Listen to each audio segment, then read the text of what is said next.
우리를 죽기까지 사랑하여 주신 주님, 그 십자가의 사랑과 은혜로 저희들이 죄를 용서받아 지옥에서 천국으로, 어둠에서 빛으로, 사망에서 생명으로 들어갈 수 있도록 구원하여 주신 주님께 모든 감사와 영광을 돌립니다. 우리는 이 세상에 죄인으로 태어났고 죄를 물먹는 것처럼 지으며 살다가 영원한 지옥에 들어갈 미천한 사람들이었습니다. 무엇 하나 주님께 드릴 것도 없었고 자랑할 것도 하나도 없는 사람들이었습니다. 그러나 주님께서 먼저 우리를 찾아와 주셨고 말씀을 통해서 하나님을 발견했고 또 지옥에 들어갈 미천한 죄인인 것을 깨닫게 해주셨고 중심에 통회하는 마음에서 그 십자가의 사랑을 깨닫게 해주셨습니다. 이제 언제 죽을지라도 또 언제든지 주님이 오실지라도 그 영광의 나라에 갈 수 있는 믿음과 산 소망을 주신 주님, 이 땅에 잠깐 사는 동안 주님의 말씀을 배워 하나님의 자녀로 올바르게 살아가게 하시고 결코 좌로나 우로나 치우치지 않고 주님이 인도하시는 진리의 길을 순종하면서 또 충성스럽게 살아가도록 영육간에 축복해 주시고 또 강건케 하여 주실 줄 믿고 감사드립니다. 이 시간 주님의 보배로운 피로 죄 사함을 얻은 형제 자매들이 함께 모이게 해주셨습니다.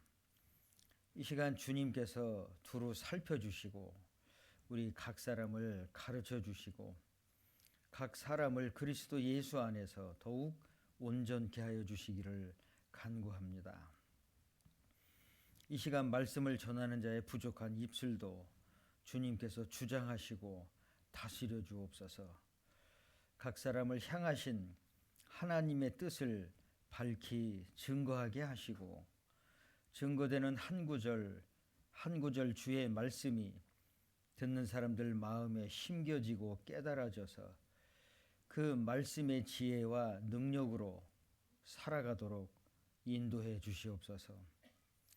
아직까지 구원받지 못한 사랑하는 가족이나 일가, 친척들 또 이웃들에게도 이 진리의 말씀이 증거되어서 더 많은 사람들이 천국 소망을 가질 수 있도록 더욱 역사하여 주시기를 간구합니다.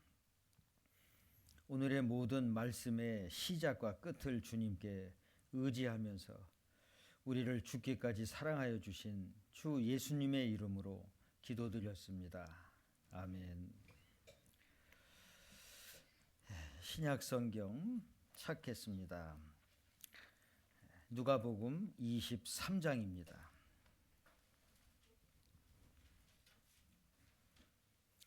누가복음 23장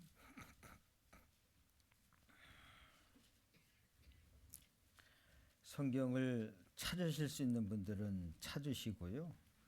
또 글씨를 볼 수 있는 분들은 또 보시고 눈이 안 좋아서 보기가 힘드신 분들은 잘 듣기만 하시면 됩니다. 누가복음 23장 찾으셨으면 39절부터 43절까지 천천히 같이 읽겠습니다. 달린 행악자 중 하나는 비방하여 가로되 네가 그리스도가 아니냐 너와 우리를 구원하라 하되 하나는 그 사람을 꾸짖어 가로되 네가 동일한 정죄를 받고서도 하나님을 두려워 아니하느냐 우리는 우리의 행한 일에 상당한 보응을 받는 것이니 이에 당연하거니와 이 사람의 행한 것은 옳지 않은 것이 없느니라 하고 가로되 예수여 당신의 나라에 임하실 때에 나를 생각하소서 하니 예수께서 이르시되 내가 진실로 네게 이르노니 오늘 네가 나와 함께 낙원에 있으리라 하시니라. 지난 한 주간 동안 우리가 이 장소에 같이 모여서 말씀을 배웠습니다. 일주일 동안 배웠던 말씀은 구원받을 수 있는 말씀에 대해서 배운 겁니다. 저는 이렇게 생각하는데요. 이 성경이 참 두껍습니다. 그리고 많은 내용이 담겨져 있어요. 그런데 구원받기 위해서 배웠던 일주일간의 말씀은 이 성경 전체에 비교하면 요거 한 장 분량밖에 안 돼요. 저는 그렇게 생각이 됩니다. 그러니까 나머지 많은 말씀은 이제 구원받고 난 다음에 어떻게 신앙생활을 하여야 할까라는 부분에 대한 말씀이에요. 굉장히 많습니다. 아이가 태어난 것도 참 중요한 건데 그 다음에 이제 건강하게 또 인격적으로 이제 잘 성장해 가야 되는 그런 시간이 더 길잖아요. 그런 것처럼 구원받을 수 있는 말씀이 이제 한 장이라면 그 나머지 말씀은 신앙생활에 대한 말씀이에요. 그래서 구원받은 그날부터 주님 나라에 갈 때까지 이 땅에 사는 동안에 계속 배워야 할 말씀들인 거예요. 그렇게 많아요. 자, 그런데 지난 한 주간은 먼저 구원받은 그리스도인들이 기도하고 또 준비하고 전도했던 한 주간이었어요. 한 주간의 집회가 은혜롭게 맞춰져서 하나님 아버지께 모든 감사와 영광을 돌리게 되고요. 그 다음에 보이지 않는 곳에서 기도하고 또 마음을 쓰고 전도와 수고한 모든 임실교회 형제 자매님들에게도 감사를 드립니다. 자, 이 하나님의 말씀, 진리의 말씀, 영혼을 살리는 복음의 말씀을 전한다라는 것은 혼자 할 수 있는 게 아니에요. 먼저 구원받은 형제 자매들이 합심해서 기도하고요. 또 합력해서 선을 이루어가는 거예요. 자, 이 구원은 먼저 창조주 하나님께서 이 땅에 인간의 몸을 입고 오셨어요. 예수님. 그분이 인간을 구원하는 일을 십자가에서 완성하셨어요. 어제 우리가 그 말씀을 배웠어요. 십자가에서 인간을 대신한 죄삭을 치르는 일, 결국 숨이 끊어지기 전에 다 이루었다라고 완성을 하셨어요. 그리고 죽으시고 장사되셨다가 3일 만에 부활하셔서 제자들에게 나타내 보여주셨잖아요. 자, 예수님이 십자가에서 돌아가실 때 제자들은 다 도망갔어요. 3년 반 동안 예수님 가장 가까이서 따라다니면서 많은 이스라엘 사람들 앞에서 우리가 이런 분의 제자다라는 자부심을 갖고 예수님을 따라다닌 그 12명의 제자들이 있었어요. 자, 예수님이 많은 놀라운 말씀들을 하셨어요. 그래서 그 당시에 사람들이 저런 분이 계셨네. 어떤 정치가나 권세자들에게 한 번도 듣지 못한 말씀을 하셨어요. 그래서 사람들이 참 놀라워했어요. 저런 분이 계실까? 뿐만 아니고 이적과 능력을 나타냈잖아요. 온갖 종류의 병든 자를 다 고쳐주셨어요. 또 죽은 자들을 살려주기도 하셨고, 너무나 배가 고팠을 때 그들의 참 이 육신의 배를 채워주기도 하시고, 그러니까 야, 저런 분이 우리의 왕이 되어주시면 얼마나 좋을까. 뭐 먹고 사는 거 걱정 없을 것이고, 또 육신의 질병이 있다 하더라도 고침 받을 것이고, 그러니까 야, 저런 분이 우리의 대통령, 우리의 총리, 우리의 왕이 되어주시면 얼마나 좋을까. 마침 또 그때는 이스라엘이 로마 사람들에게 짓밟히고 살았으니까요. 그러니 얼마나 참 그 예수님이 희망이 됐겠어요. 그런데 가장 가까이 따라다녔던 사람들이 12명의 제자들이었거든요. 그러니 얼마나 목에 힘주고 다녔겠어요. 자, 이런 분의 제자가 우리들이다. 이런 자부심을 갖고 살았죠. 요즘에도 사람이 아주 깜짝 놀랄 만한 그런 어떤 그 재능이 있는 사람이 나타났어요. 그러면 그 사람 가까이 있는 사람들은요, 괜히 목에 힘주고 다녀요. 예? 뭐 어깨에 뭐 완장 하나 찬 것처럼 굉장히 목에 힘주고 다니잖아요. 꼭 그런 식이었어요. 예. 그런데 허무하게 예수님이 십자가에 달려 피 흘려 돌아가시는 상황이 되니까 이 12명의 제자들이 하나같이 다 도망갔어요. 자기네들도 잡히면 죽을 테니까요. 그러니까 얼마나 비겁한 사람들이에요. 그 중에 한 사람, 12명의 한 사람, 베드로 같은 사람. 이 사람은 뭐 성격도 급하지만요. 하여튼 사람들 앞에서 자기 의를 드러내고 그랬어요. 예수님, 다 예수님을 버릴지라도요. 나는 결단코 예수님 버리지 않겠습니다. 그러던 사람이에요. 그런데 예수님이 붙잡혀가서 재판을 받고 결국 사형 판결을 받아 십자가에 돌아가시는 상황이 되니까 그 예수님을 부인했잖아요. 모른다고 그랬잖아요. 맹세까지 했잖아요. 나중엔 저주까지 했잖아요. 아니, 나는 그 사람 모릅니다. 그랬었어요. 그게 얼마나 비겁해요. 그러니까 예수님이 십자가에서 죽으신 것으로만 끝났다면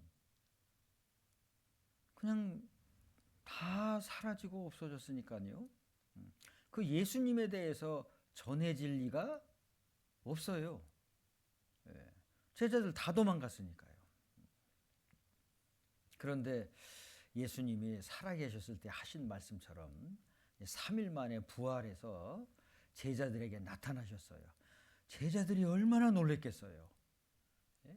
하나같이 아유 우리도 붙잡히면 이제 죽는다 하고 다 도망갔고 예수님 모른다 그랬고 그랬던 예수님이 나타나셨으니 얼마나 놀라웠겠어요.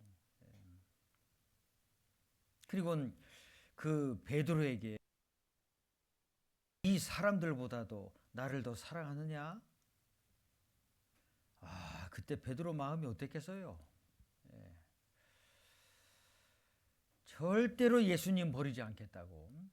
다 예수님을 버리고 도망갈지라도 자기는 버리지 않겠다고 했었는데 그런데 예수님이 나타나신 거예요. 어쩌면 여리고 성벽이 무너져 내렸던 것보다도 그 무너졌을 것 같아요. 그래서 내가 주를 사랑하는 줄 주께서 아시나이다. 주님 아시잖아요. 잘 아시죠.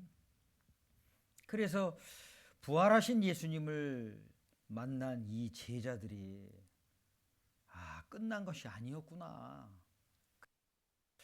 너희가 죽인 예수가 살아나셨다고. 그래서 이 12명의 제자들이 예수님을 전하는 사람들이 됐어요. 순교하기까지. 12명의 제자들 다 죽었잖아요. 그들이 전한 내용이 뭐였어요? 그는 메시아였다는 거예요. 그리스도. 인간을 구원한 일을 십자가에서 완성하셨다고. 그는 인간의 죄를 담당하신 분이시라고. 그 사실을 전하다가 다 순교당했어요. 제가 2005년도에 그 성지순례를 갔을 때요. 제자들이 이렇게 다니면서 복음을 전했던 곳을 이제 일부러 이제 갔었어요. 그리고 이제 사도 바울이 목배임을 당한 장소가 있어요. 순교당한 장소가 있습니다. 거길 일부러 찾아갔어요. 지금도 그대로 보존돼 있어요. 근데 그 들어가는 입구가 한 약 100m 정도 돼요. 그런데 길이 그렇게 넓질 않아요. 근데 가운데에 이게 자갈길을 깔아놓고 옆으로는 이게 반듯한 아스팔트 길이에요. 거기 이렇게 딱 들어가다가 문득 생각이 나서요. 사도 바울은 복음을 전하다가 결국 저 장소에서 이제 목배임을 당해 순교로 인생 끝났는데 내가 이렇게 멀쩡하게 걸어가면 안 되겠네. 문득 그 생각이 들었어요. 그래서 그 자갈 해놓은 길을 그냥 무릎으로 기어갔던 적이 있었어요. 나중에 언제 여러분들도 한번 가시면 한번 해보세요.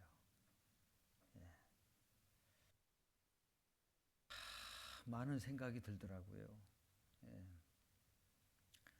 그래서 결국은 그 목배임을 당한 장소를 이제까지 갔죠.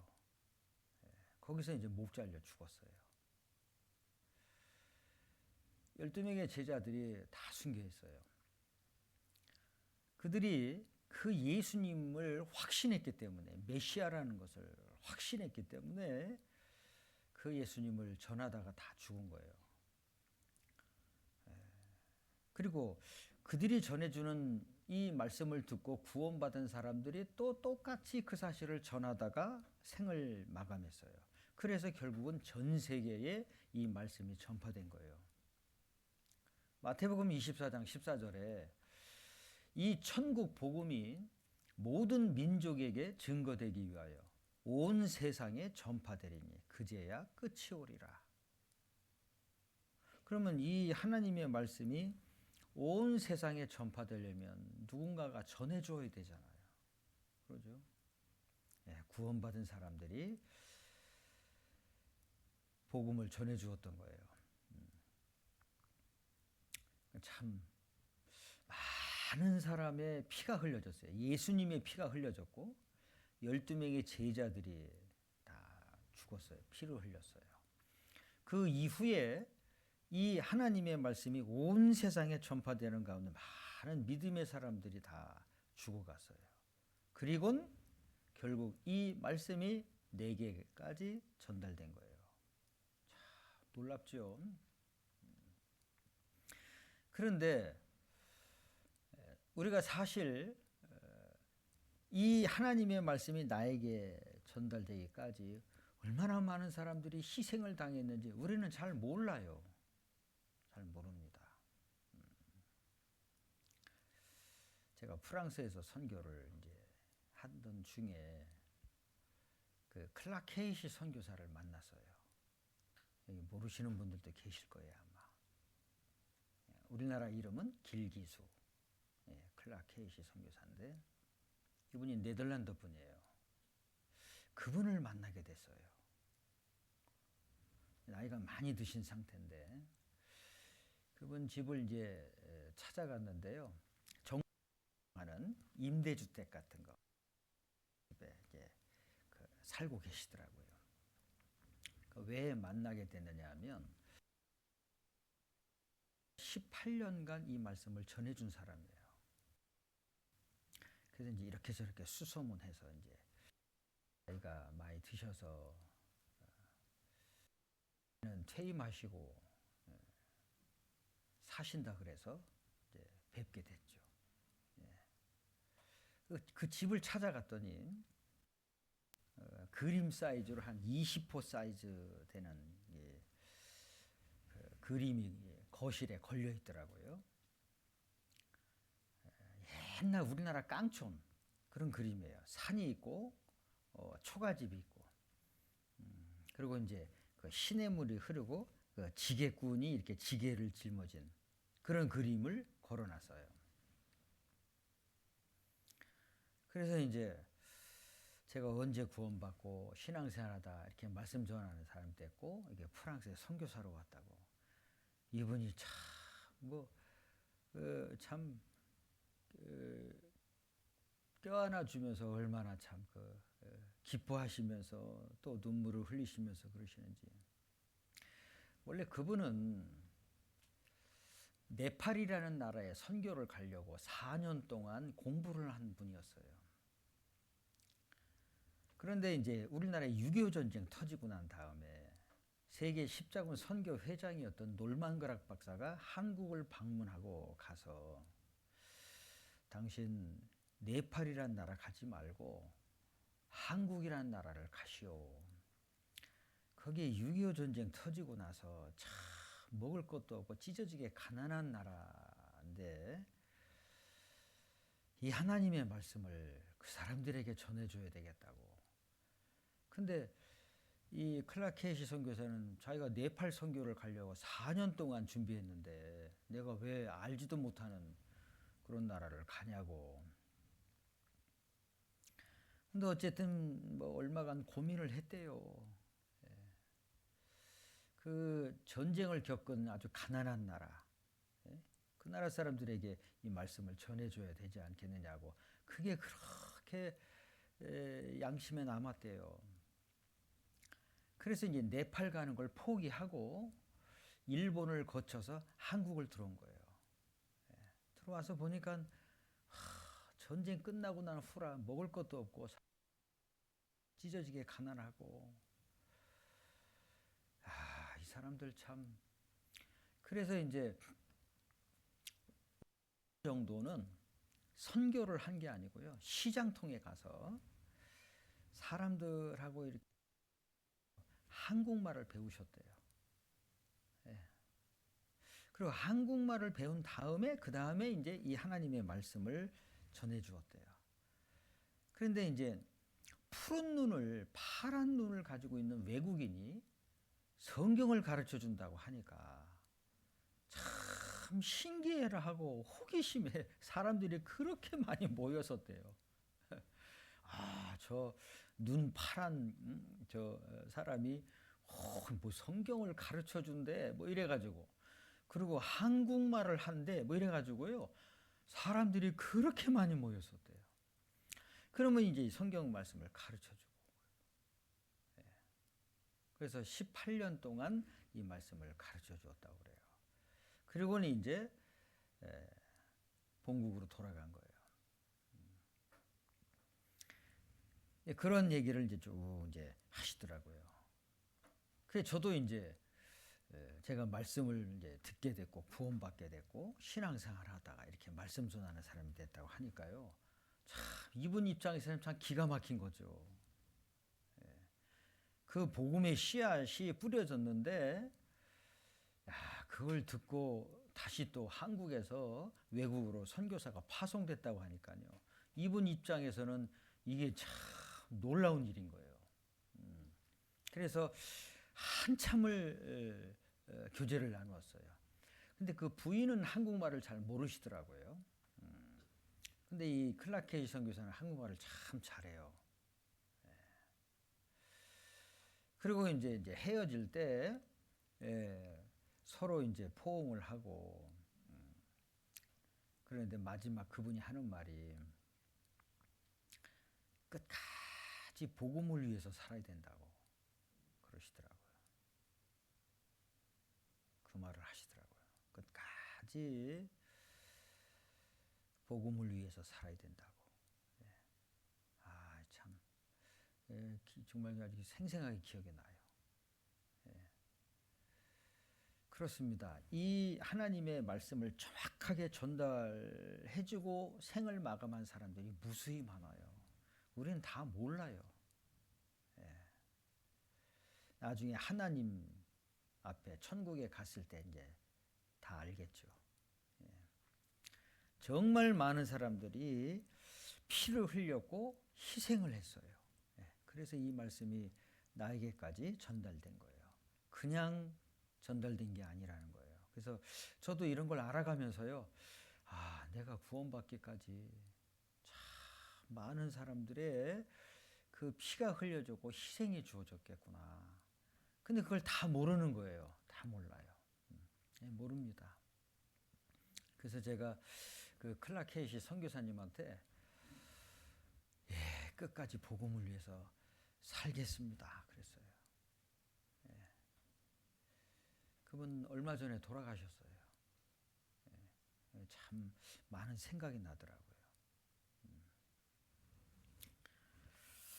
그래요. 주님 앞에 서면 이제 다 알게 되겠죠.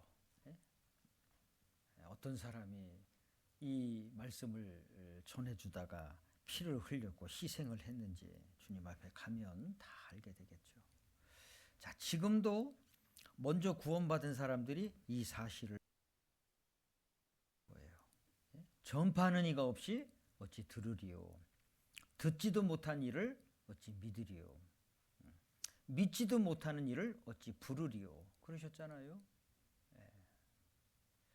그러니까 12명의 제자들이 이걸 전했죠. 그리고 다 순교했어요. 언젠가 기회가 되시면 그 12명의 제자들 그 순교한 데를 한번 가보세요.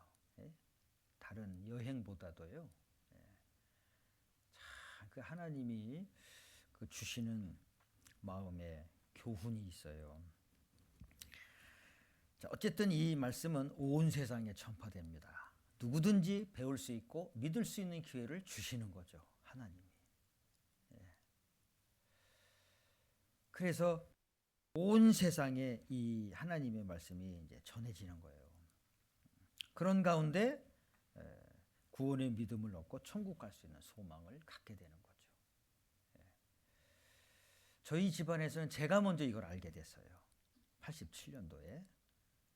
구원받고 나니까요. 제일 먼저 생각나는 게 내 가족. 가족에게 전하게 되고 또 일가 친척들 전하게 되고 친구들한테 전하게 되고 그렇죠. 그분들이 또 다른 사람들에게 이제 말씀을 전하게 되고 그런 거죠. 자, 그러다가 어느 날 역사는 이제 끝나죠. 온 세상에 전파되면 그제야 끝이 오리라 하셨으니까요. 자, 지난 우리 한 주간 동안 말씀을 배웠습니다. 자, 십자가 사건을 우리가 같이 읽었어요. 조금 전에 누가복음 23장에. 자, 이 사건을 다시 한번 좀 정리를 해보겠습니다. 자, 십자가 사건을 좀 더 자세하게 살펴볼게요. 조금 아까 읽었던 누가복음 23장에 이 사건이 성경에서는 가장 중요한 핵심이죠. 자, 예수님이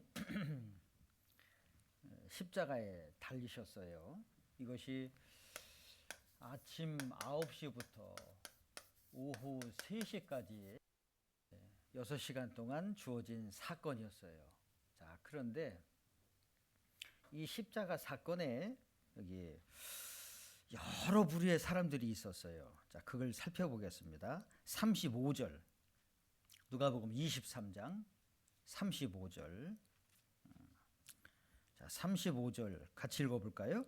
백성은 서서 구경하며 관원들도 비웃어 가로되 저가 남을 구원하였으니 만일 하나님의 택하신 자 그리스도여든 자기도 구원할지어다 하고. 자, 여기 백성이 있었어요. 자, 이 사람들은 뭐 아무렇지 않은지 그냥 멀찍이서 구경하고 있었다라는 거죠. 그 다음에 관원들이 있었어요. 관원들. 자, 이 사람들은 비웃고 있었어요. 다음 36절. 군병들도 희롱하면 신포도주를 주며. 이게 군병들이 있었어요. 이 사람들 희롱하고 있었다 이렇게 돼 있어요. 자, 여기 표시를 좀 해놓으시고요. 다시 볼 테니까요. 마태복음 27장을 찾겠습니다.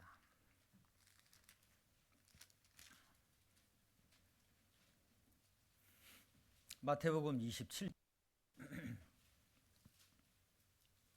찾으셨으면 9절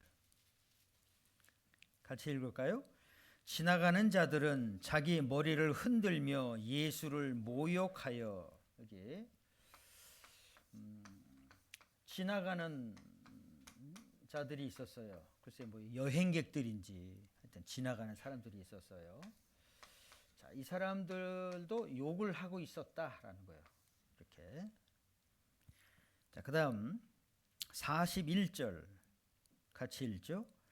그와 같이 대제사장들도 서기관들과 장로들과 함께 희롱하여 가로되.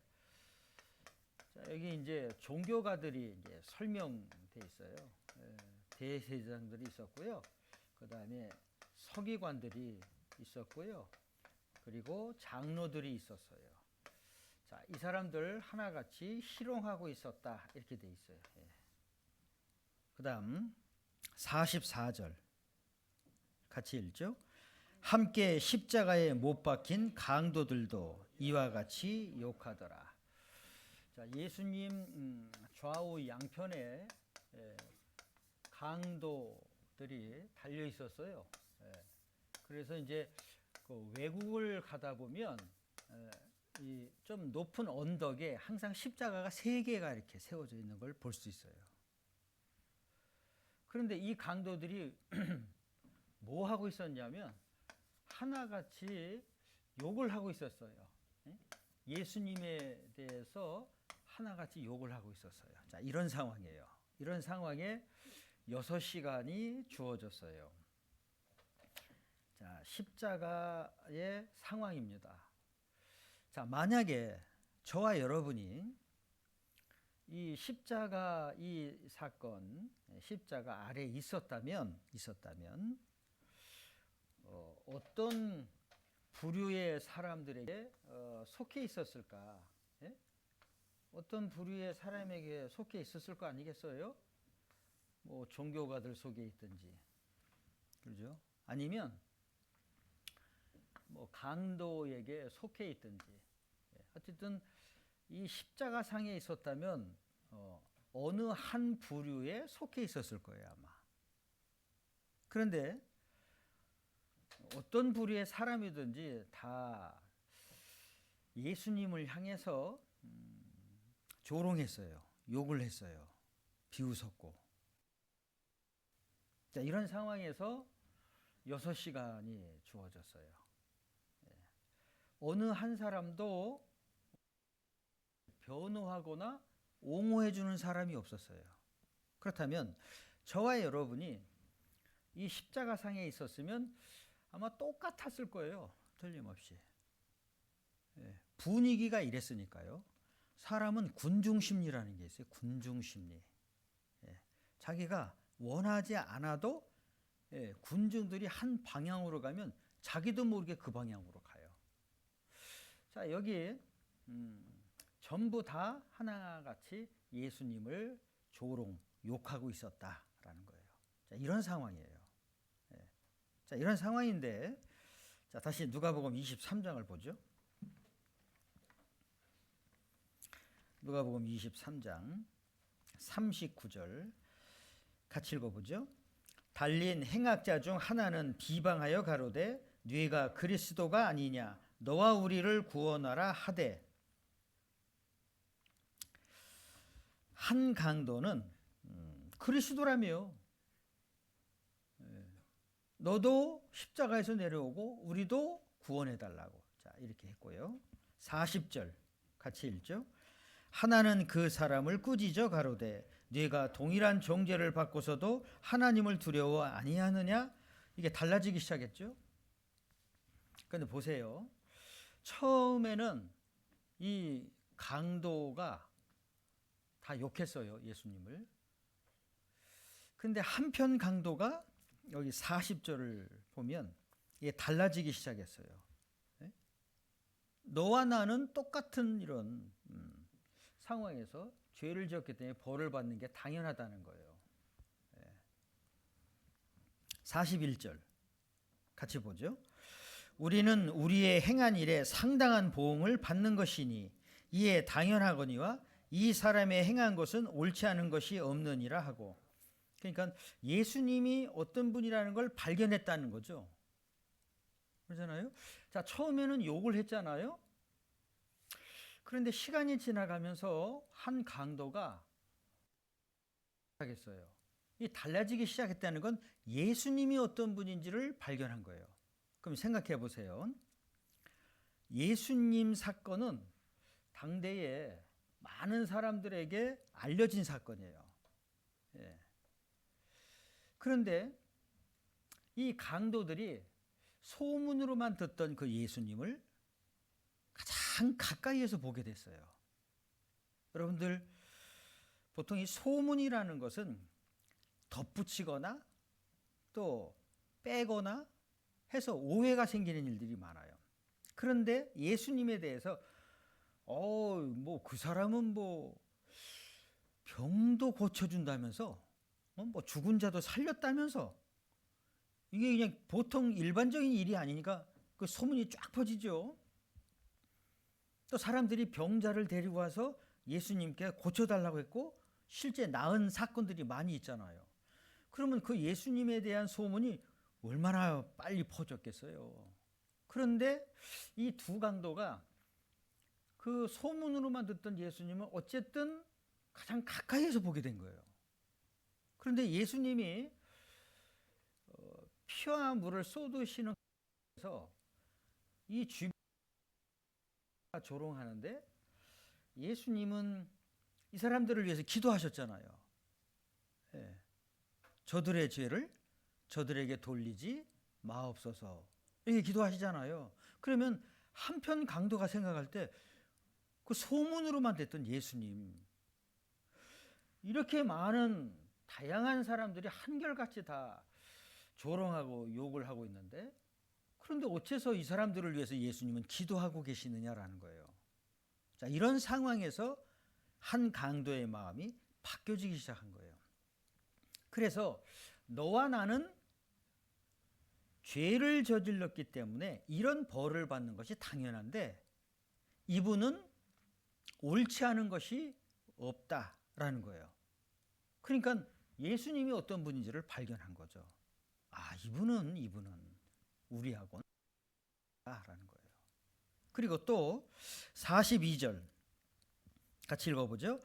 가로되 예수여 당신의 나라에 임하실 때에 나를 생각하소서 하니. 이제는 이 사람은 우리하고는 달라. 이것으로 끝난 게 아니고 영혼을 부탁하잖아요.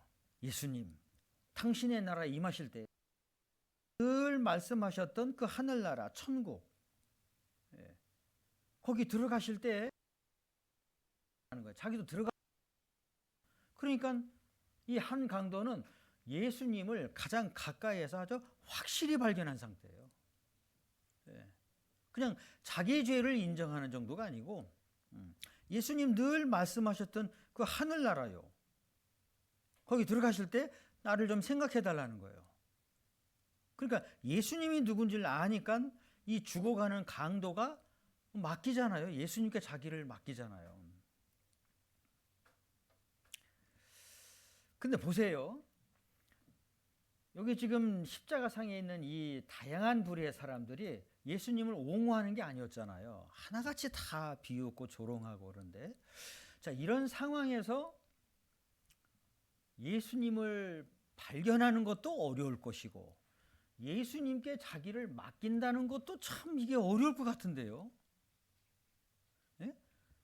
그런 상황이잖아요. 어느 누구 하나 예수님을 변호해 주는 상황이 아닌데 거기서 반대편에 있는 강도를 꾸짖고 우리는 죄를 범했기 때문에 이런 벌을 받는 것이 당연하다고 인정하고, 그리고 예수님 당신의 나라에 임하실 때 나를 좀 생각해 달라고 자기 영혼까지 부탁하고, 이렇게 하기가 쉽지 않은 상황이죠. 그런데 예수님을 발견하니까 맡기는 거예요. 43절 같이 읽어보죠. 예수께서 이르시되 내가 진실로 네게 이르노니 오늘 네가 나와 함께 낙원에 있으리라 하시니라. 결국 예수님은 이 강도를 받아주셨어요. 오늘 네가 나와 함께 낙원에 있으리라. 예? 이 천국을 말해요. 예수님은 그냥 받아주셨잖아요. 예. 저 같으면 안 그랬을 것 같아요. 저 같으면 안 받아줬을 것 같아요. 왜냐하면 맨 강도짓만 하다가 이런 상황에서 부탁하잖아요. 그러면 얼마나 괘씸해요. 얄밉기도 하고. 예? 저 같으면요, 넌 안 돼 그랬을 것 같아요. 예. 여기 계신 분들은 어떻게 하셨을까 몰라요. 그런데 예수님은 그냥 받아주셨다는 거예요. 오늘 네가 나와 함께 낙원에 있으리라 그랬어요. 그러면 이 구원받은 강도는요, 보세요. 행한 것은 하나도 없는 사람이에요. 그렇죠? 뭘 착한 건 한 것이 하나도 없어요. 맨 강도짓만 하다가, 다른 사람들 힘들게 하다가,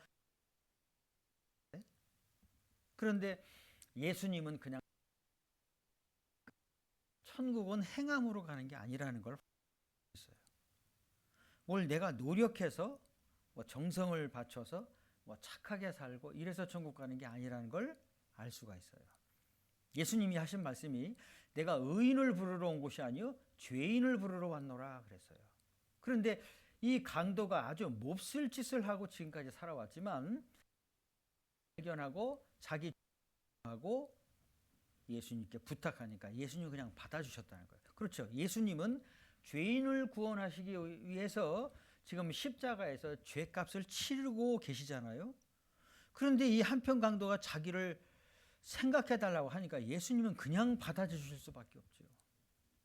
예. 아슬아슬하게 구원받은 사람이에요. 예?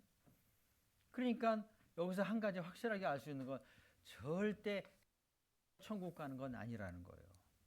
그럼 뭘로 가느냐라는 거예요. 믿음으로 간다라는 거예요. 믿음. 예. 예. 천국은 믿음으로 가는 거예요. 믿음으로 가요. 천국은 뭐로 간다고요? 믿음. 뭘 믿느냐라는 거예요. 예수님을 믿는 거예요. 그래서 이 강도가 저를 받아주신다고요? 저도 낙원에 들어갈 수 있다고요?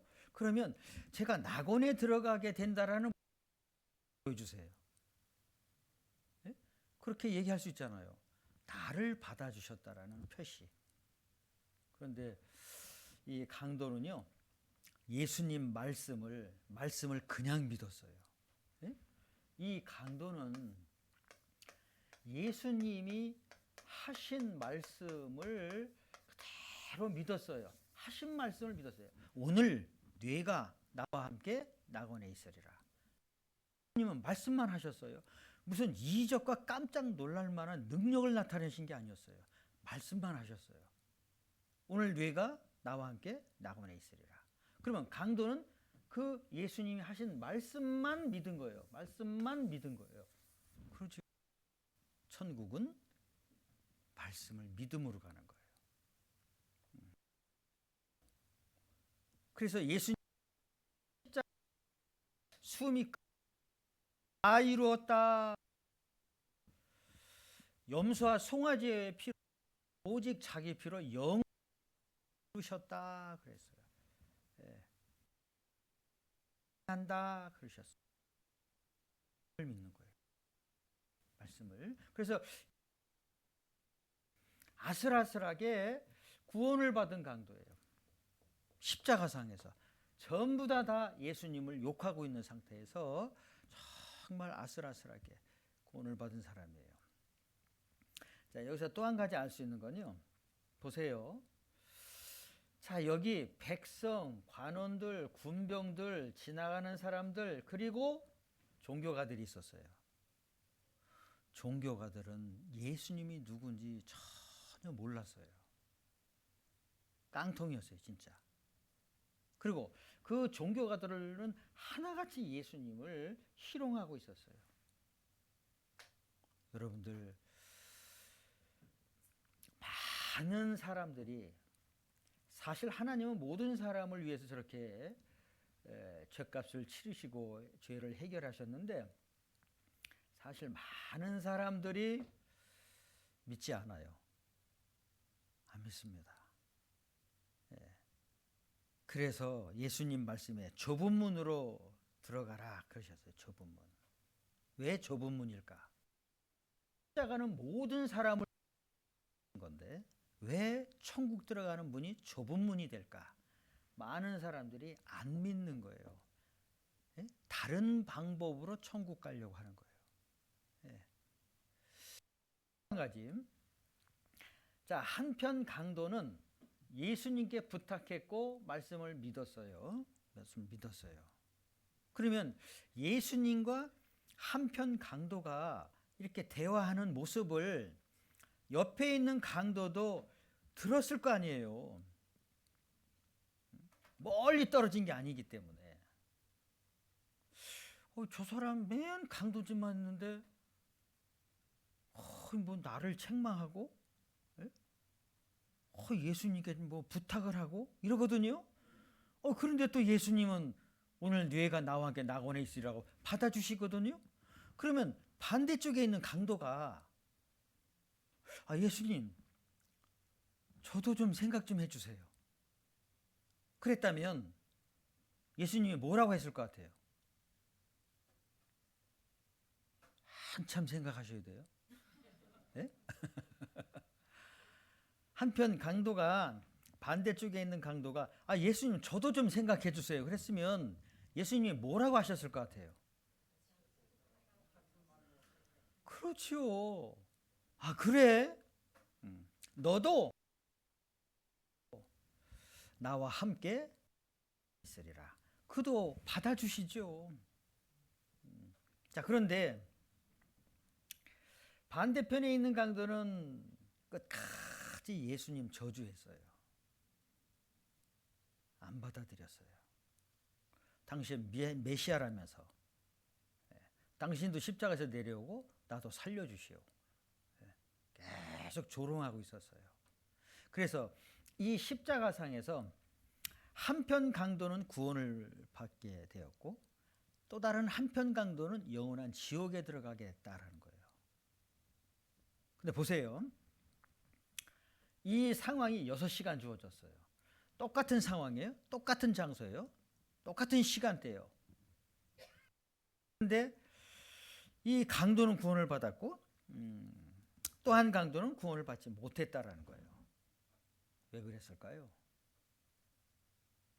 한 사람은 예수님을 발견했고 예수님께 자기를 맡겼고 한 사람은 끝까지 자기 생각대로 갔고 그러죠? 여기서 갈라졌어요. 그런데 이 십자가상에서 있었던 구원받은 한 강도, 구원받지 못한 한 강도 이 모습은 계속돼요. 계속됩니다.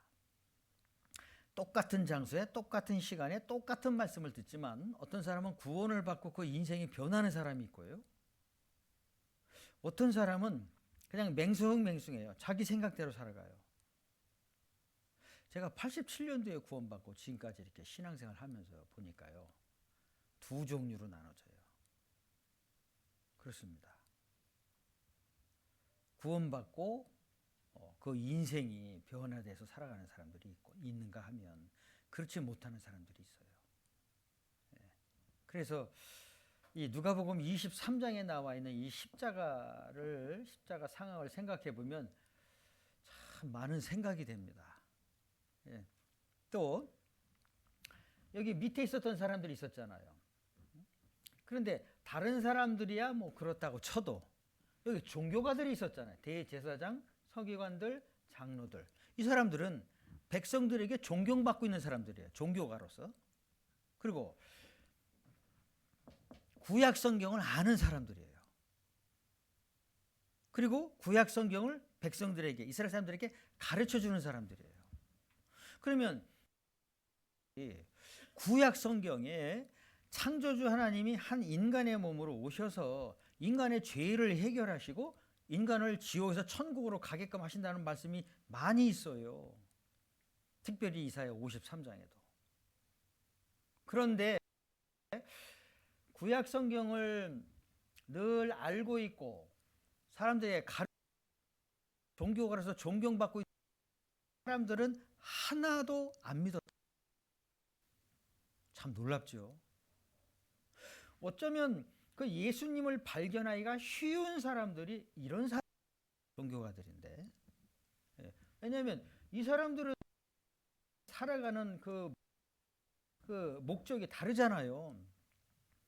그러나 종교가들은 이 사람들은 완전히 또 다르잖아요. 종교가들은 하나도 예수님을 몰랐어요. 참 놀랍죠. 자, 그래서 이 십자가상을 통해서 한 가지 알 수 있는 건요. 강도가 구원받았다는 것, 믿음으로 구원받았다는 것. 그리고 다른 편에 있는 강도는 끝까지 자기 길로 갔다는 것. 결국 영원한 지옥, 천국과 지옥이 이렇게 나누어졌어요. 또 한 가지, 많은 사람들이 그 예수님을 배척했어요. 거부했다는 거죠. 자, 이것은 역사 끝날 때까지 계속되는 거예요. 좁은 문으로 들어가는 사람이 있는가 하면 넓은 문으로 가는 사람이 있어요. 즉 천국과 지옥으로 나눠지는 거예요. 자, 그래서 여기서 핵심이 뭐냐면 믿음으로 천국 간다라는 거예요. 이게 핵심입니다. 여러 가지를 생각해 보았지만 믿음으로 천국 간다. 말씀을 믿음으로. 아시겠죠? 예. 우리가 뭘 노력해서 천국 갈 수 있질 못해. 왜냐하면 죄시잖아요. 죄인이잖아요. 그래서 우리가 노력해서 천국 가는 게 아닌 거예요. 그러니까 창조주 하나님이 한 인간의 모습으로 오셨고 인간의 죄 문제를 해결을 하신 거죠. 그게 십자가잖아요. 사람이 할 수 있다 그러면 뭐 하나님께서 뭐하러 이 죄 많은 세상에 한 인간의 몸으로 오셨겠어요. 인간이 못하니까 하나님 편에서 죄 문제를 해결하신 거예요. 그것을 이제 성경에 기록하게 하셨고 온 세상에 전파돼서 그 사실을 깨닫게 해주시는 거예요. 천국 갈 자격은 없지만 하나님께서 영원히 용서하셨다는 그 사랑을 발견하게 하시는 거예요. 자, 여기서 만약을 생각해 볼게요. 만약에 자 만약에 구원받은 강도가 1년을 더 살았다면 구원받은 강도는 십자가상에서 결국 죽었습니다. 만약에 해볼게요. 살게 되었다면 이 구원받은 강도가 1년을 어떻게 살았을까? 자, 이걸 이제 생각해 보자는 거예요. 이쪽 라인이고, 자, 그러면 이제 이쪽 라인부터 구원받은 강도가요, 1년을 더 살게 됐다. 그럼 어떻게 살았을 것 같아요? 뭘 하고 살았을 것 같아요? 예수님을 전하면서 살 것이다. 써드릴게요. 여기다가 예수님을 전하면서 살 것이다. 맞아요? 맞아요? 네, 맞아요. 대답하셔도 돼요. 네? 대답해도 두들겨 맞는 일이 없어요. 대답하셔도 돼요. 자, 이쪽에 있는 분들한테 여쭤볼게요. 구원받은 강도가 1년을 살게 됐다면 뭘 했을 것 같아요? 아까 얘기 나왔잖아요. 전도. 네. 이쪽에 있는 분. 네. 뭘 하면서 살았을 것 같아요? 착하게 살 것이다. 네. 써드린다니까요. 네. 네. 착하게 살 것이다. 네. 한 번씩 더 기회를 드려야 되겠네요. 제가 원하는 답이 있는데, 네? 구원받은 강도가 1년을 더 살게 됐다면 무엇을 했을 것 같아요? 네? 아, 이쪽이에요. 이쪽. 예? 아, 여기 선을 그어놨잖아요, 지금. 예. 자, 이쪽에 있는 분들 생각을 하고 답을 주셔야 돼요. 무엇을 했을 것 같아요? 구원받은 강도가 1년 동안. 예, 전도 썼어요, 근데. 예. 전도밖에 생각이 안 나요? 아, 믿음이요? 예, 믿음 생활을 한다. 예. 그 다음에 저쪽이에요. 예. 아, 제자로 남을 것 같다. 예. 예. 제가 근데 하여튼 다 썼어요, 그냥. 예. 다 틀린 말이 아니죠. 다 맞죠. 예. 그러면 여기 첫 번째 나온 게 이제 전도인데 누구한테 전도하겠어요? 강도. 강도니까 강도 친구가 누구예요? 강도. 야, 너 나 알지? 예? 이 강도, 너 나 알지? 그래서 예수님을 십자가에서 겪었던 걸 이제 얘기를 해주겠죠. 그게 전도죠. 나도 받아주셨는데 너도 받아주신다고. 그렇죠. 예수님을 전해주는 거예요. 예? 그렇죠. 그 다음에 강도짓 하다가 십자가상에 죽게 생겼는데 구원받게 됐어요. 그러면 강도짓 안 하고 더 올바로 살겠죠. 예? 그래서 착하게 해서 썼어요. 뭐 그렇죠. 믿음을 갖고 살겠죠. 그 다음에 이게 제자로서의 산다. 제자로서. 예? 이걸 다른 말로 말하자면요. 십자가에서 예수님을 알았으니까 3년 반 동안 따라다녔던 그 제자들 있잖아요. 12명의 제자들. 그 제자들을 만나서 아, 예수님이 어떤 분이었어요? 가장 가까이서 경험을 하셨는데 예수님이 어떤 분이셨을 것 같아요? 더 자세하게 알겠죠. 제자들하고 같이 동행하면서. 그렇죠? 그 다음에 또 한 가지 말씀해 주셔요. 감사한다고. 감사하죠. 평생 감사하죠. 평생 감사해요. 영원한 지옥 미창에 들어갈 사람인데 천국 가게 됐으니 평생 감사죠. 이제 제가 더 이상 안 물어보겠어요. 이제 제가 알아서 쓸게요. 제가 원하는 답이 있어요. 강도짓 하고 먹고 살았어요. 예? 강도짓 하고 먹고 살았어요. 그러니까 강도짓 안 하죠. 이제 강도짓 안 해요. 직업을 갖겠죠. 일을 해서 돈을 벌어서 그거 가지고 이제 살겠죠. 또 강도짓을 해요? 예? 아니죠. 예. 직업을 갖고 정상적으로 일을 해서 그걸 가지고 살겠죠.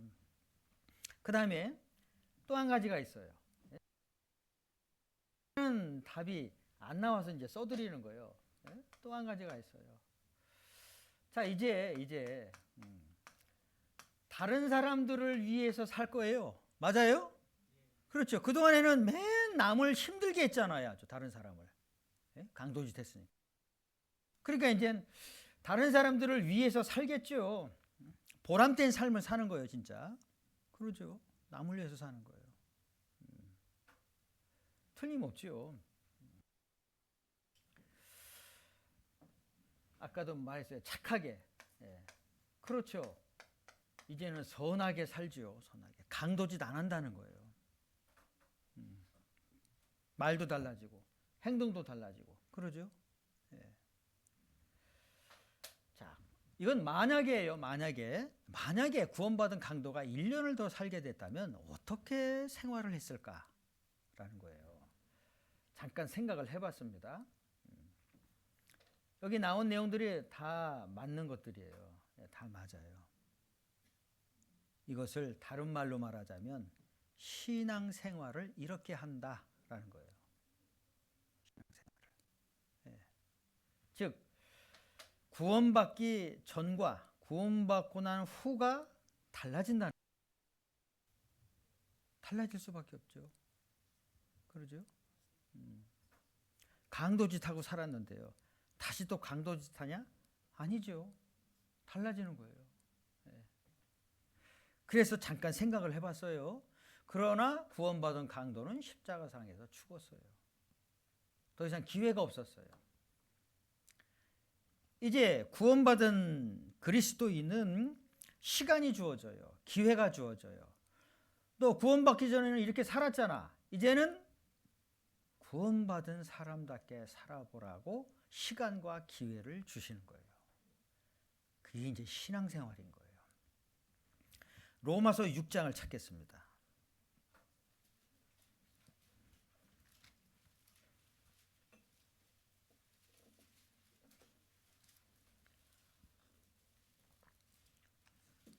로마서 6장 15절. 그런즉 어찌 법 아니하고 은혜 아래 있으니 율이요 율 하나님의 법 십계명. 이제는 십자가 죄에서 벗어났잖아요. 그 은혜로 십자가의 은혜로 우리가 천국을 가게 됐어요. 이제는 죄인처럼 법 아래에 있는 건 아니라는 거죠. 은혜 아래에 있다는 거예요. 은혜 아래, 은혜 안에 있는 거예요. 이제. 그래서 은혜로 말미암아 죄 사함을 받았고 그 은혜 아래 살아가고 있는데 죄를 지으리요? 죄를 지으리요? 그럴 수 없느니라. 그럴 수 없다라는 거예요. 네, 그럴 수 없다. 자, 지금서부터 그럴 수 없느니라 이것만 이제 말씀을 하세요. 자, 구원받은 그리스도인이 천국에 갈 수 있는 믿음과 소망을 얻게 됐고 그 은혜를 깨달았는데 술을 먹으리요?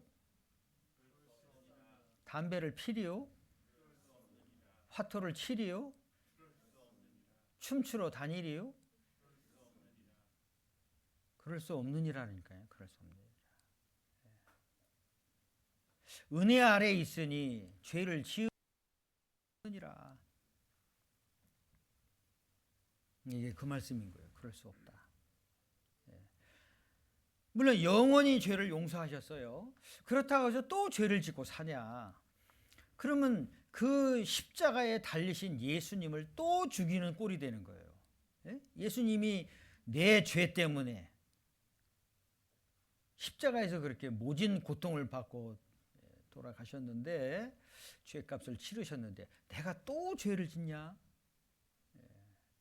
그건 너무나 합당치가 않은 거죠. 그래서 은혜 아래 있으니 죄를 지으리요? 그럴 수 없느니라. 그럴 수 없는 거예요. 그래서 만약에 강도가 1년을 더 살게 됐다면 뭘 하고 살았을까를 생각해 본 거예요. 그래서 자, 그게 신앙생활인 거예요. 옛날처럼 살지 않아요. 다시는. 다시 말씀드리죠. 옛날처럼 살지 않아요. 구원받은 사람은. 저도 87년대에 구원받고 나니까요. 그때는 지금처럼 누가 자세히 가르쳐주는 사람이 없었어요.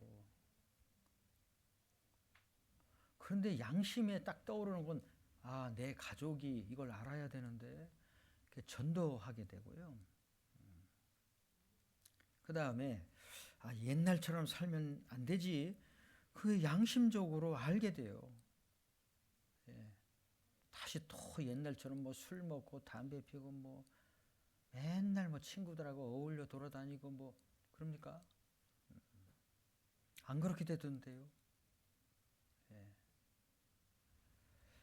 하나님이 이제 진리 가운데로 인도해 주시고요. 올바로 살아갈 수 있도록 도와주세요.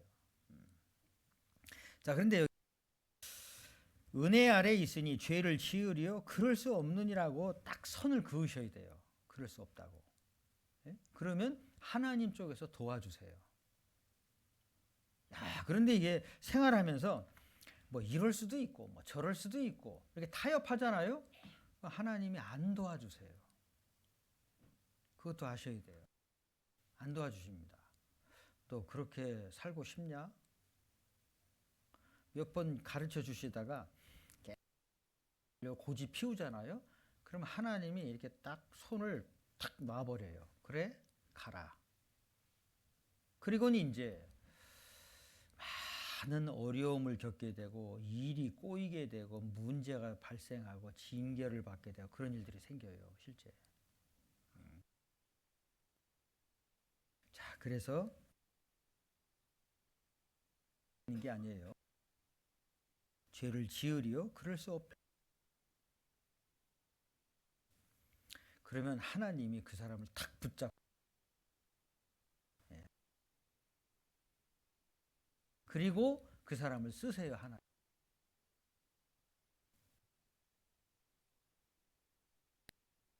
끌고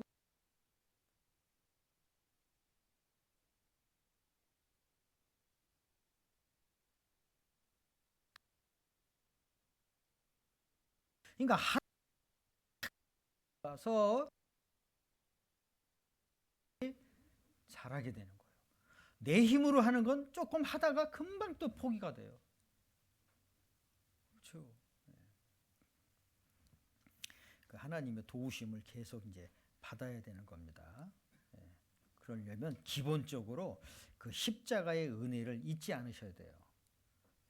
그렇게 나를 위해서 죽기까지 하셨는데 내가 또 죄를 짓고 사냐? 그럴 수 없다. 이렇게 마음에 탁 선을 그으셔야 돼요. 그럼 하나님의 도우심이 있습니다. 아시겠죠? 아시겠습니까? 예. 하나님이 그 사람의 마음의 중심을 보고 도와주세요. 그냥 무조건 도와주시는 게 아니고요. 중심을 보고 도우세요. 예. 잊지 마십시오. 그 다음에 또 한 가지 보겠습니다. 골로새서 1장.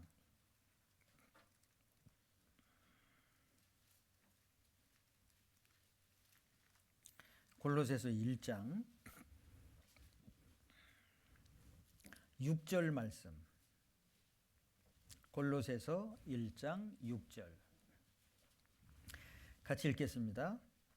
이 복음이 이미 너희에게 이르매 너희가 듣고 참으로 하나님의 은혜를 깨달은 날부터 너희 중에서와 같이 또한 온 천하에서도 열매를 맺어 자라는도다.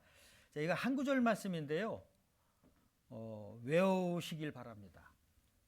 한 구절 말씀밖에 안 되니까요. 외워보세요. 복음이 듣고 참으로 하나님의 은혜를 깨달은 날부터 아예 외우세요.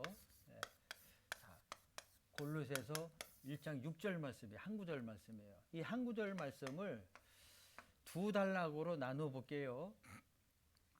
먼저는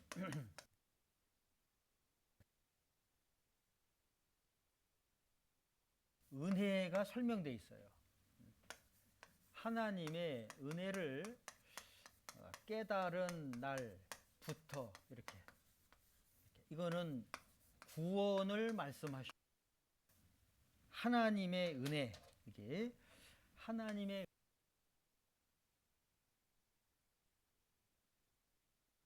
그것을 깨달은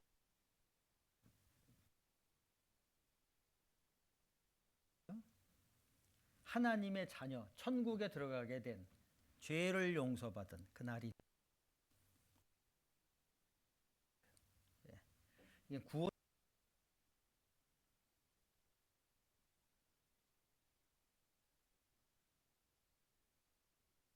그랬어요. 게 있습니다. 그리고 잘한 이거는 생활을 말씀하세요. 그래서 한 단락에 구원과 생활이 설명되어 있어요. 자, 열매를 맺어간다 그랬어요. 맺어가요. 열매를 맺는 건요. 먼저 자기 변화가 돼요. 네? 변화가 안 되면 가짜예요. 그거 분명히 말할 수 있어요. 안 변할 수가 없어요. 변하게끔 돼 있어요. 자신이 변해가요. 그 다음에 다른 사람들에게 이 사실을 알려줘요. 전도. 이게 열매를 맺는 거예요. 열매가 이렇게 두 가지로 나타나요. 자신이 반드시 있습니다. 좀 말씀을 드려. 에덴 동산에서요.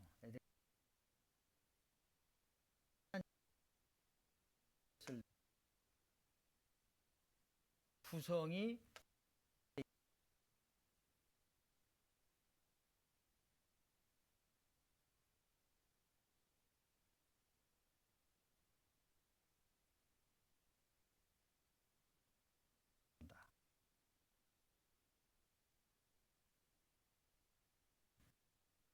이렇게 죽었어요. 이렇게.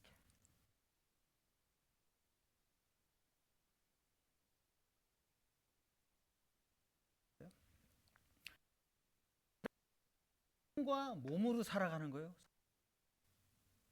네?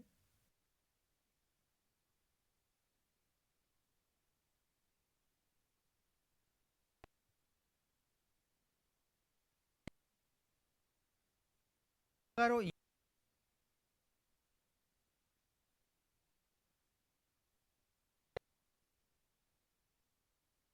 거예요. 그래서 죄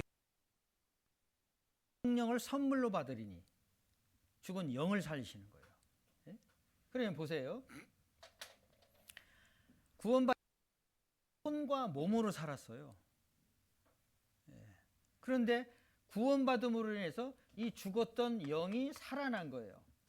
자, 이렇게 죽었던 영이 살아났어요. 살아났어요. 그러면 잘 보세요. 죽었던 영이 살아났어요. 그러면 안으로부터의 변화가 생기는 거예요. 이렇게 안으로부터. 예? 혼과 몸으로 살다가 영이 살아났으니까 영의 지배를 받는 거예요. 그래서 안으로부터 변화가 되는 거죠. 그러니까 내가 노력해서 변하는 게 아닌 거예요. 이해가 되세요?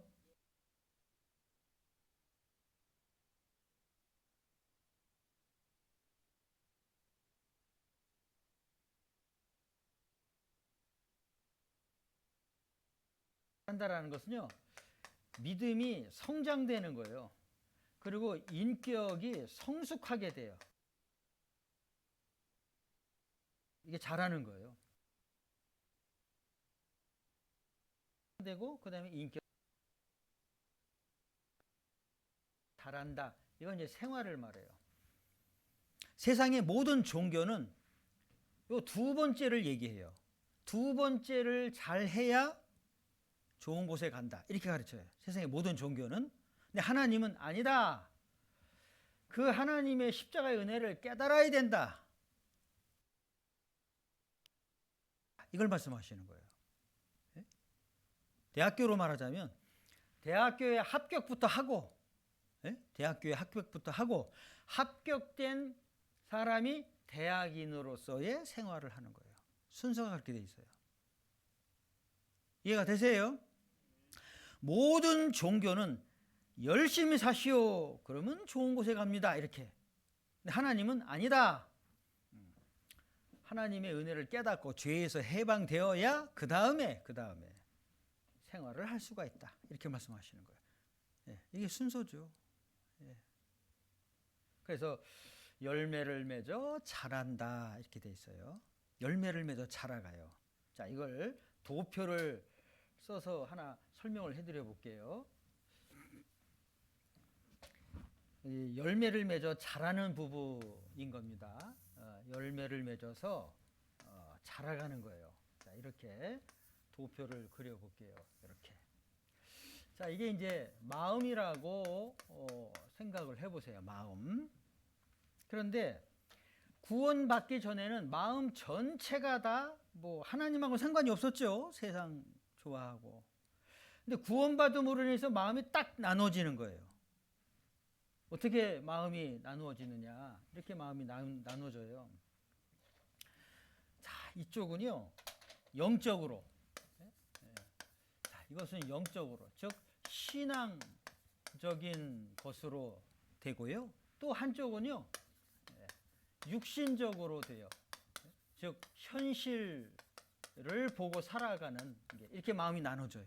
이렇게. 그런데 구원을 받았거든요. 이렇게 구원을 받았어요. 자, 구원의 믿음을 얻게 됐어요. 구원의 믿음을 얻게 됐어요. 그런데 이제 신앙생활을 이제 하다 보면 그냥 자기 혼자 뭐 교회당 왔다 갔다 하는 게 아니고 계속 말씀을 배워요. 계속 말씀을 배워요. 어제 그런 말씀 드렸잖아요. 그리고 오늘 서두에도 말씀드렸고 일주일 동안 배운 게 이거 한 장 배웠다고 그랬잖아요. 나머지 배워야 할 게 그렇게 많아요. 그러니까 계속 말씀을 배워요. 자, 그 다음에 기도 생활도 하고요.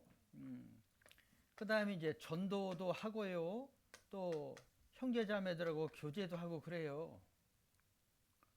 이 생활을 이렇게 하는 거예요. 근데 말씀과 기도 생활은요, 개인적으로 성실하게 하셔야 돼요. 말씀과 기도 생활. 이거 누가 다른 사람이 대신 못 해줘요. 말씀과 기도 생활은. 본인이 성실하게 하셔야 돼요. 그런가 하면 전도나 교제는 이건 또 혼자 못 해요. 팀 플레이로 해야 돼요. 함께 하는 거예요. 그래서 개인적으로 성실하게 하고 형제자매들하고도 함께 하고 이것이 잘 조화를 이루면 구원의 믿음 위에 생활의 믿음이 이렇게 자라가는 거예요. 열매를 맺어 자라는도다 이렇게 돼. 자라가요. 네? 이렇게 자라갑니다. 자라가요. 구원의 믿음 위에 생활의 믿음이 이렇게 점점 강해져 가는 거예요. 강해져 가요. 그럼 강해져 갈수록 이 육신적인 것은요 이렇게 줄어들어가요. 이렇게 줄어들어가요. 육신적인 것이 줄어들어간다고요. 줄어들어가는 거예요. 이렇게. 이해가 되세요? 네. 자, 그런데 말씀과 기도 생활, 전도와 교회 생활 성실하게 하면 구원의 믿음이 쭉 믿음이 성장되고 성숙하게 되고.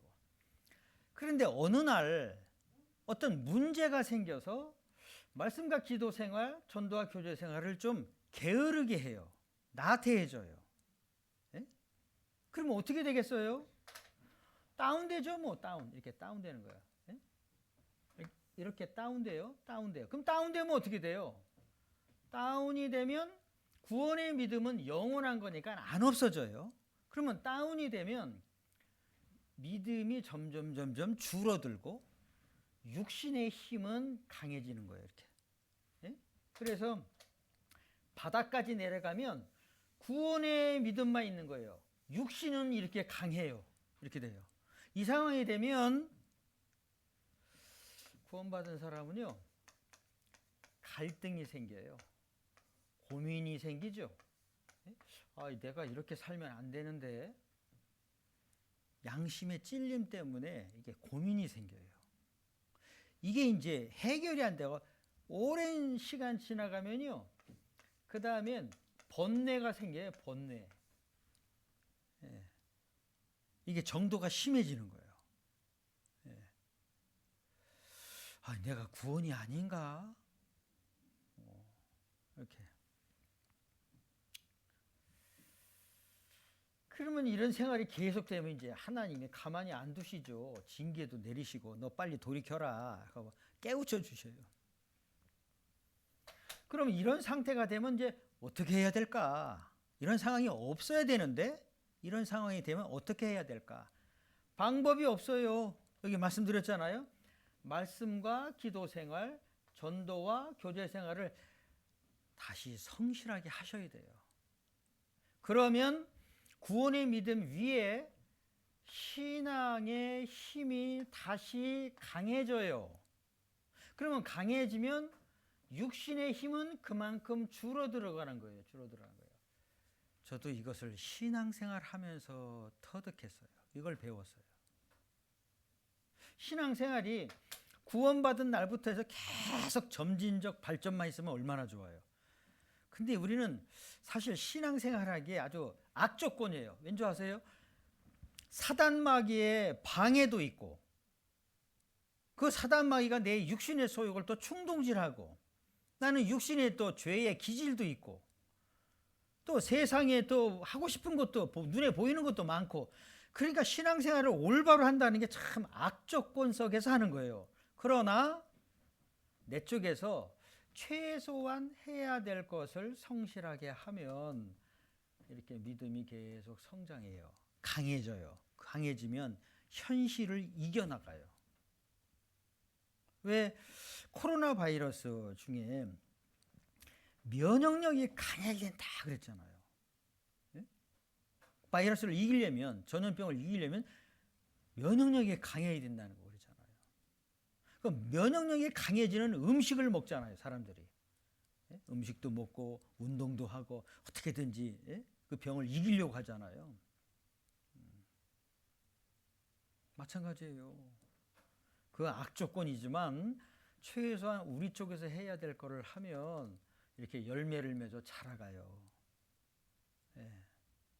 아무리 건강한 사람도요, 이게 정상적인 음식을 먹지 않고 또 운동도 하지도 않고 병 걸려서 죽습니다. 실제 제가 그런 사람도 봤고요.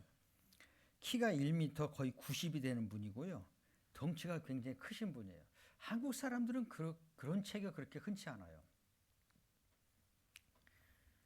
그런데 췌장암에 걸렸어요. 췌장암. 예. 그렇게 키도 크고 덩치도 있는 분인데 얼마 못 가더라고요. 의사가 시키는 대로도 안 해요. 그럼 뭐 어떻게 이기겠어요? 저는 그분을 직접 봤는데요. 아무리 뭐 키가 크고 덩치가 있고 뭐 그래도 아무 소용없어요. 예. 그런가 하면 아주 뭐 피쩍 마른 사람인데 의사가 시키는 대로 그냥 꾸준히 하시는 분이 있어요. 예. 뭐 음식도 뭐 운동도 그냥 근데 그 병을 이겨나가더라고요. 예. 우리 신앙도 마찬가지예요. 그래서 내 의지로 신앙생활이 잘 되는 게 아닙니다. 하나님 말씀을 먹어야 돼요. 잘 먹어야 돼요. 예? 그리고 그 말씀을 따라서 잘 순종하고 살아야 돼요. 그럼 신앙생활이 잘 되게끔 돼 있어요. 예. 다른 비결이 없습니다. 예. 그래서 이 골로새서 1장 6절 말씀을 외우세요. 외우시고 그 말씀을 따라서 해보세요. 신앙생활 잘하게끔 돼 있어요. 잘하는 걸로 끝나는 게 아니라 하나님이 쓰신다고요. 하나님의 능력 가운데 살아가게 돼 있어요. 예. 아시겠죠? 예. 자, 그래서 임실이라는 이곳에 아직 구원받지 않은 사람들이 많이 있을 거예요. 반대하는 사람도 있을 것이고, 예. 모르니까요. 그러면 먼저 구원 받으신 분들이 정말 믿음 안에서, 말씀 안에서 하나가 되고 주님의 뜻과 영광을 위해서 정말 신실하게 사는 거예요. 거기서 하나님이 역사하시는 거예요. 예? 우리 각자는 다 볼품없어요. 다 약해요. 그런데 우리가 최소한 주님을 섬기고 복음을 위해서 살겠다는 마음으로 뭉치잖아요. 하나님이 그 가운데 역사하시는 거예요. 그게 시편 133편 말씀이에요. 예? 형제가 연합하여 동거하며 어찌 그리 선하고 아름다운 거. 그렇죠. 뭉치는 거예요. 예. 거기서 여호와께서 복을 명하셨나니 곧 영생이로다. 영생의 축복이 계속되는 거예요. 예. 자, 그렇게 귀하게 신앙생활을 하시고 그리고 하나님께 쓰임받으며 살아가는 믿음의 사람들이 되시길 바랍니다. 같이 기도하겠습니다. 모든 것을 창조하셨고 역사를 다스려 가시는 살아계신 하나님, 그 하나님의 사랑을 십자가를 통해 깨닫고 죄에서 해방되어 천국 소망을 갖게 해주셨습니다. 드릴 것도 없고 자랑할 것도 없지만 값없이 구원해 주신 주님 감사합니다. 평생 감사하면서 주님의 말씀을 따라 온전히 신앙생활 할 수 있도록 더욱 붙드시고 도와주시옵소서. 이곳에서 신앙생활 하고 있는 형제 자매들 주님이 더욱 강하게 붙잡아 주시고 믿음의 사람들로 귀하게 살게 하시고 이 임실군에 더 많은 사람들이 구원받아 천국 소망을 가질 수 있도록 영혼을 살리는 일에 모두를 귀하게 사용해 주시옵소서. 모든 것 주님께 부탁드리면서 우리를 죽기까지 사랑하여 주신 주 예수님의 이름으로 기도드렸습니다. 아멘.